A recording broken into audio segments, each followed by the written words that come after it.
దా అమ్మా దా కూర్చో పెగ్గే. వద్దు మాయా మానేశాను కదరా. ఆడిందేతలే. నువ్వు ఆగరా.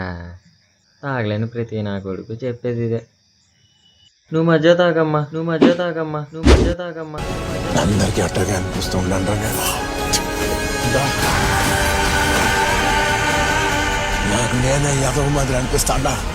ఇది కష్టం కదా. పుష్పగా ఎట్ట బతకలేదా?